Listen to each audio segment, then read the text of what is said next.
journaliste yi di rafetlu seen teewaay fii ci saalu Yewwi Askan Wi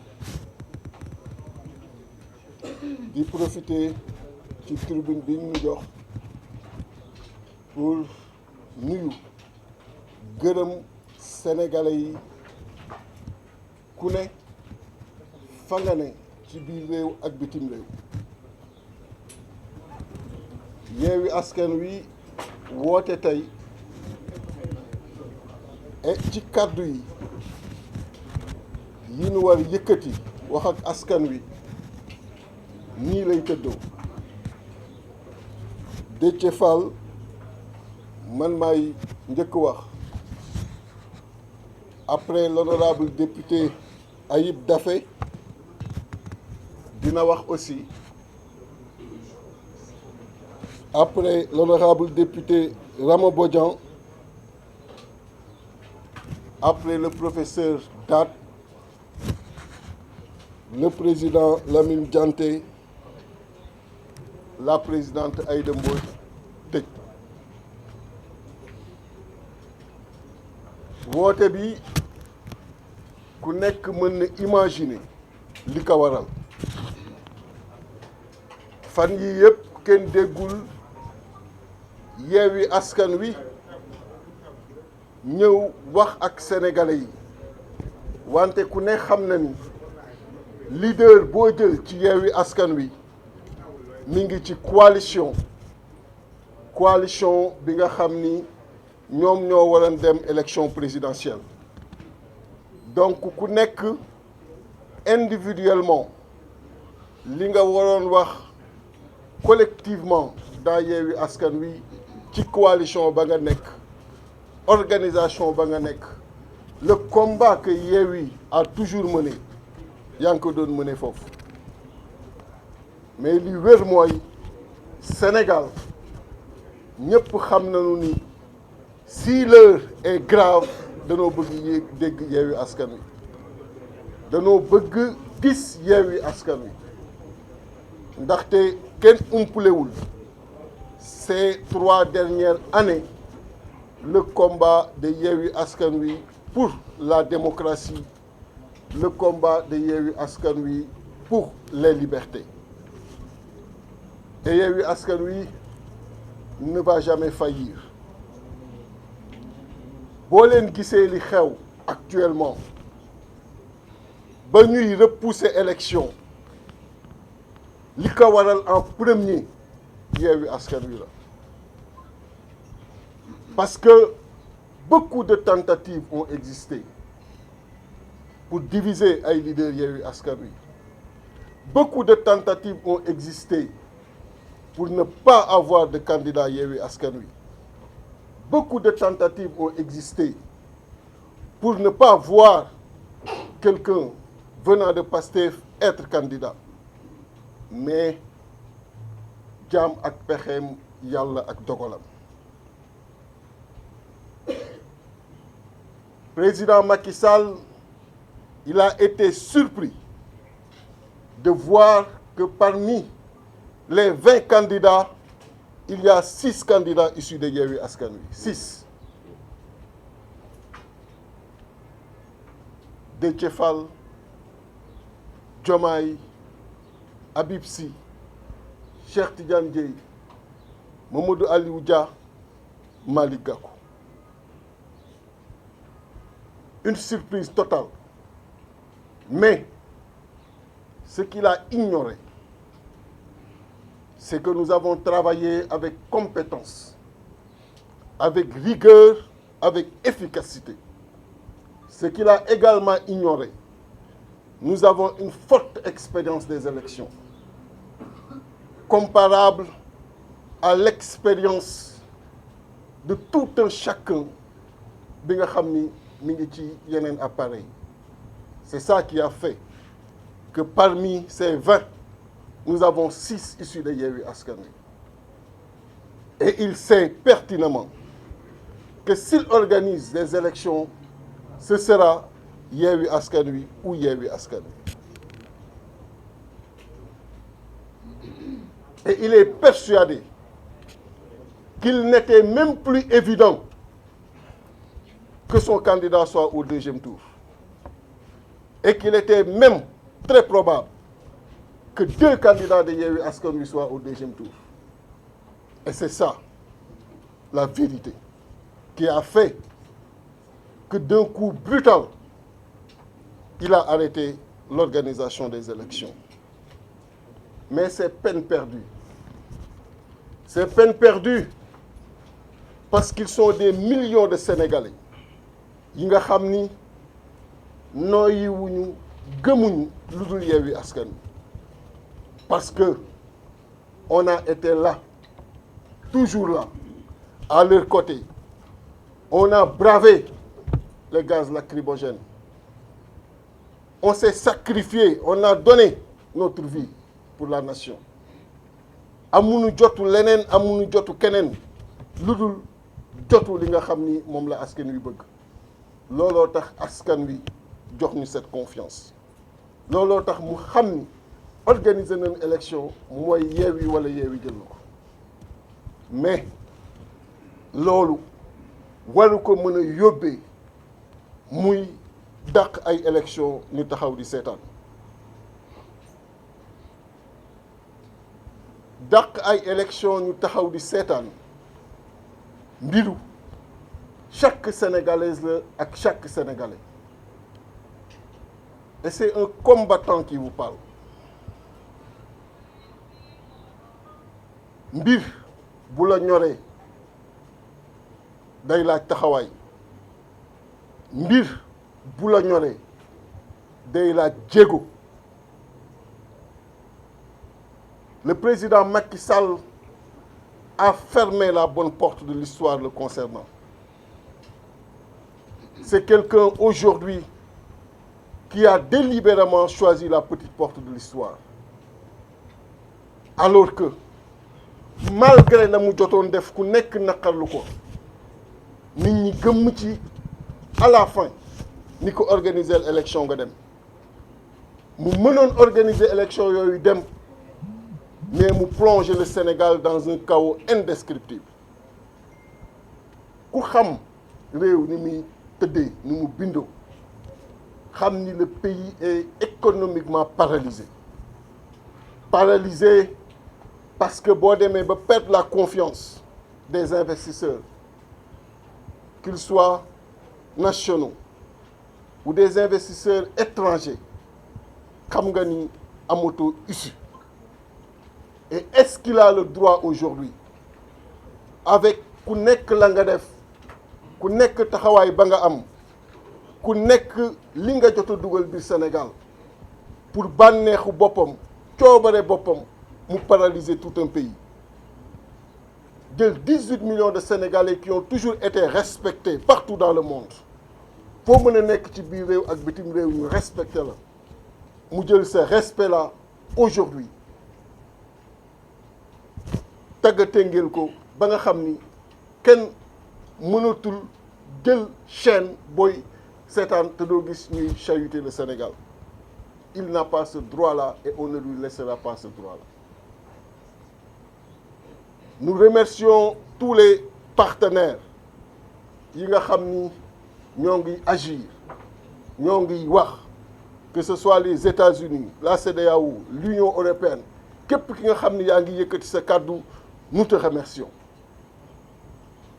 Mais que chaque Sénégalais yokku taxawaayam.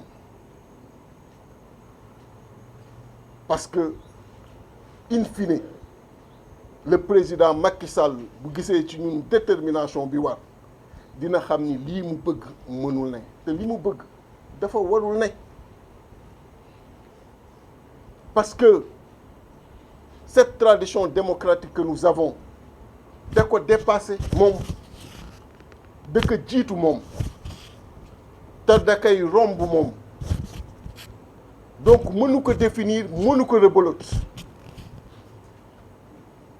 et nous lui disons très clairement d'organiser proprement son départ le 2 avril de l'organiser proprement parce que loolu mooy sagam, loolu mooy li koy taaral, parce qu'à partir du 2 avril, nous l'avons dit et répété, il ne sera plus considéré comme le président de la République du Sénégal. Et bu gisee ces fortes pressions qui fusent de partout, war na xam, parce que c'est un politicien, que le vent de l'histoire mi ngi ko fiy ba, war na xam de façon très claire que li jotoon am mënatul am. Yewwi Askan Wi, comme d'habitude, va mener la lutte. Yewwi Askan Wi va mener le combat pour la démocratie, pour les libertés. On ne peut pas accepter en 2024 qu'on retire à un organe de presse sa licence, que nous suspendre à un organe de presse. C'est inadmissible dans ce Sénégal-là. Et loolu Yewwi Askan Wi du ko seetaan. On fera tout ce qui est nécessaire d'ici le 2 avril. Daan ko continuer di ko wax président de la République jusqu'au 2 avril, parce que loolu la ko constitution bi jox. Mais bu 2 avril weesoo, il ne le sera plus. Il n'a qu'à prendre les dispositions aujourd'hui pour que l'élection se tienne et que Sénégalais yi ñi ñu tànn ñëpp xam ko mu Yewwi Askan Wi ñu gagné élection yi. Di wax aussi que képp kuy militant wala militante Yewwi Askan Wi ak foo mën a ne ci biir adduna bi, ne vous laissez pas entraîner par la division. Au moment du combat, il faut souder les rangs, bañ a déglu ay sos, bañ a déglu ay yàq, parce que Yewwi Askan Wi ca la ma xam ay góor ñoo fa nekk, ñi nga xam ni ñoo tànnal seen bopp des ci opposition alors que mënoon nañ def leneen. Du ñu jëw, du ñu wax ci ginnaawu nit, lu ñuy wax dañ koy assumer directement et proprement et en face. Bu leen kenn dugal division. Ku leen ciy dugal rek xamal ni kooku mi ngi xeex contre combat bi ñu nekk, mi ngi xeex pour indi la division. ñett at a ngi nii ku nekk ci ñun ñoo ngi lay bëgg jaxase keneen ki. ñett at a ngi nii amul lu ñu deful pour diviser man ak le président Ousmane Sonko, mais ils n'ont pas réussi. Et c'est pas aujourd'hui qu'ils vont le réussir, parce que xam naa luy union des forces et des cœurs, surtout quand il s'agit de faire face au régime et au président Macky Sall. Restez soudés plus que jamais. Ku leen bëgg indil division, xam leen ni moom mooy l'ennemi de ce qu'on est en train de faire, et combattez-le farouchement, parce que des fois ils nous infiltrent, et combattez-les farouchement, parce que fii ñu nekk nii taxawaay bu nit taxawul, fu nit flanché jox nga porox ndolu le président Macky Sall, et il ne faut pas le lui permettre du tout. Les initiatives sont nombreuses et elles sont à saluer, parce que ku yëkkati ni dama bëgg xeex, dama bëgg taxaw pour suñu démocratie, mënoo def lu dul applaudir, mënoo def lu dul féliciter. Et Yewwi Askan Wi, comme ni mu ko mos a defee toujours, va s'ouvrir à toutes ces initiatives et déroulera un plan d'action. Un plan d'action qui fera que le président Macky Sall respectera le calendrier électoral. Et amul engagement bu ñu mës a jël te respecté wuñ ko. Et cet engagement tàmbali na est mis en place. La présidente Aïda quand elle prendra la parole, reviendra sur ça. Mais pour vous dire que vous avez été nombreux à demander la présence, la remobilisation de Yewwi Askan Wi. Nous sommes là, collectivement, bien que individuellement nous n'avons jamais été absents. Parce que dans notre stratégie, il était dit, admis, que chaque candidat avait la possibilité de mettre sa coalition et de mettre en branle l'esprit Yewwi Askan Wi. C'est cet esprit, avec comme soubassement la rigueur, la méthode, l'intelligence qu'on connaît des leaders de Yewwi, qui a fait qu'à sa grande surprise, sur les 20 candidats, le président Macky Sall s'est retrouvé avec 6 issus de Yewwi Askan Wi, que sont Déthié Fall, Diomaye, Habib Sy, Cheikh Tidiane Dièye, Mamadou Aliou Dia et Malick Gakou. Et ça a été une très grande surprise pour lui. Parce que il savait bel et bien qu'en organisant ces élections, c'est un candidat de Yewwi Askan Wi qui allait devenir le prochain président de la République. Et même qu'il n'était plus évident que son candidat soit au deuxième tour. On pourrait même avoir un scénario où ce seraient 2 candidats de Yewwi Askan Wi qui s'affronteraient au deuxième tour. Ça a été un cauchemar pour lui. Un cauchemar qui l'a amené à mettre le frein sur un processus électoral qui ne lui appartient pas, qui appartient à tout le peuple sénégalais, connu pour sa grande tradition démocratique et pour sa régularité dans l'organisation de l'élection présidentielle. Ce tort et ce préjudice qu'il nous porte, qu'il porte à l'image du pays, doit être aujourd'hui combattu par chaque citoyen, par chaque citoyenne, partout où il se trouve à l'intérieur du pays ou au niveau de la diaspora. Et Yewwi Askan Wi, comme d'habitude, avec le combat qu'il vous a habitué ces 3 dernières années, va poursuivre son chemin pour la défense de notre démocratie. Nous allons nous ouvrir très prochainement, et ça a même commencé, à toutes les organisations qui se sont mobilisées dernièrement pour la défense de cette démocratie, pour la défense des libertés. Comment peut-on expliquer au Sénégal qu'en 2024, que des organes de presse soient aujourd'hui, leur licence leur soit aujourd'hui retirée? Walfadjri, ce groupe mythique, ce groupe qui a participé pendant longtemps à la consolidation de notre démocratie, qu'on lui retire délibérément et de façon injustifiée sa licence, leur laissant plus de 48 heures sans pouvoir émettre convenablement. Et qui en est l'auteur? Le président Macky Sall. Quelqu'un qui, le 2 avril, devrait tout simplement organiser son départ dans la paix, dans la tranquillité et dans la stabilité de nos institutions, mais qui a décidé aujourd'hui de prolonger indûment son mandat, ce qui ne lui sera pas facilité. Il y a 2 camps, le camp de la vérité et le camp du faux organisé. À chacun de choisir son camp. Nous avons choisi le camp de la vérité.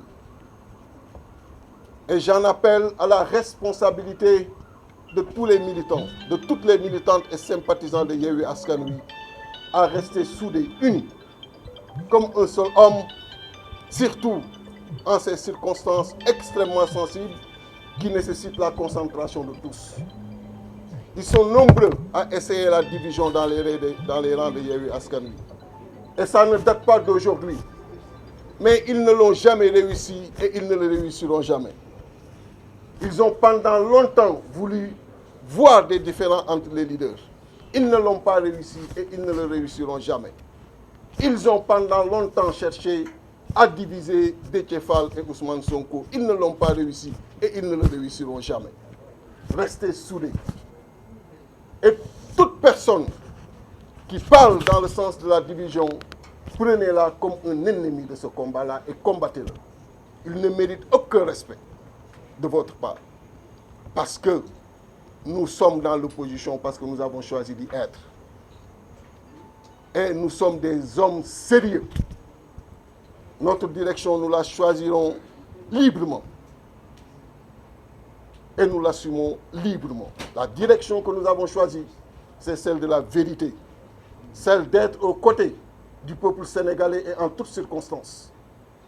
Ce n'est pas facile de faire 20 ans d'opposition. Nous l'avons fait. Et tant qu'il s'agira de rester du côté de la vérité, on ne comptera pas le nombre d'années. Et je demande ici à tout un chacun, là où il est, de s'organiser. Yewwi Askan Wi va poursuivre le combat pour la vérité, va poursuivre le combat de la dignité à retrouver. Personne n'est fier quand il découvre sur les chaînes internationales notre image profondément écornée et chahutée par des journalistes qui n'ont même pas votre rang, qui n'ont pas votre dignité, mais qui se plaisent aujourd'hui à chahuter notre pays. Parce que le président Macky Sall a décidé, lui seul, à partir de son stylo, de s'offrir un mandat que le peuple sénégalais ne lui a pas donné. Donc, pour terminer, je lance un appel à tout un chacun pour le plan d'action qui sera incessamment déroulé en vue de la défense de notre démocratie, en vue de la défense des libertés. Je vous remercie.